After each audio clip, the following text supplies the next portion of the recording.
Asimismo, como hemos visto hasta ahora, en los diferentes regímenes existe un régimen en particular en el que quienes trabajamos o quienes tenemos algún ingreso financiero podemos aportarle al sistema para cubrir nuestra salud.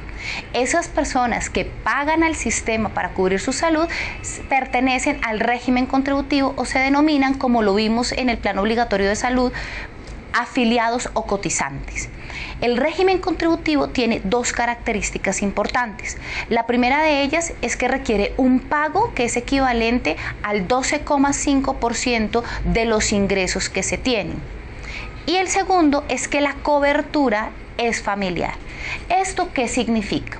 Significa que si yo tengo un contrato laboral formal, mi empleador debe cubrir el 8% de mi salud, debe cubrir con el 8% del valor de mi salario la parte que le corresponde de salud, y yo debo cubrir con el 4,5% de mi salario la parte que me corresponde de salud. Como en este país la formalidad laboral no es lo más habitual, sino que muchos trabajamos por prestaciones de servicios o por contratos de mano de obra, para estas personas la cotización se hace diferente. La cotización corresponde, primero hay que sacar el 40% del ingreso total, y sobre ese 40% se hace el ingreso base de cotización y se saca el 12,5%. ¿Por qué esto es importante? Porque uno debe pagar menos cuando está sujeto a no tener contrato laboral.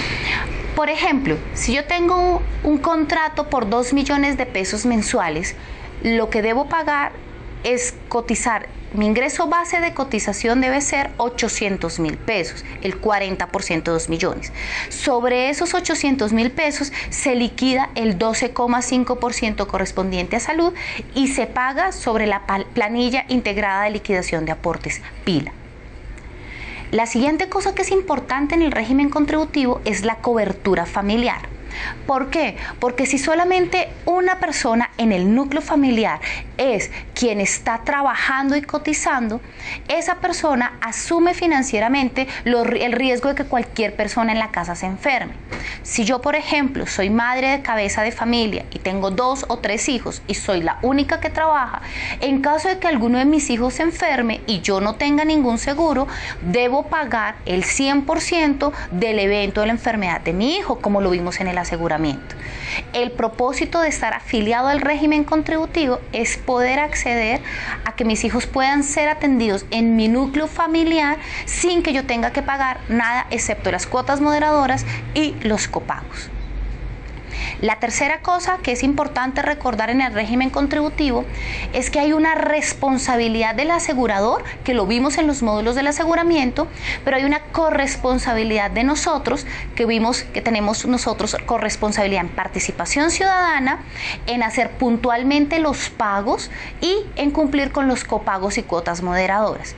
Pero además de eso, tenemos como responsabilidad asistir o solicitar consultas de promoción y prevención cuando nosotros y nuestra familia están sanos, para buscar mantenernos sanos y disminuir el riesgo de enfermarnos. En conclusión, el régimen contributivo es aquel que cubre a las personas que tienen alguna actividad laboral o algún evento remunerado. Se cotiza sobre el 40% de los ingresos para las personas que no tienen contrato laboral y sobre el 100% de los ingresos para las personas que tienen contrato laboral. El valor que se paga en salud es el 12,5% y la cobertura no es solamente para la persona afiliada, sino para la persona afiliada y su núcleo familiar completo.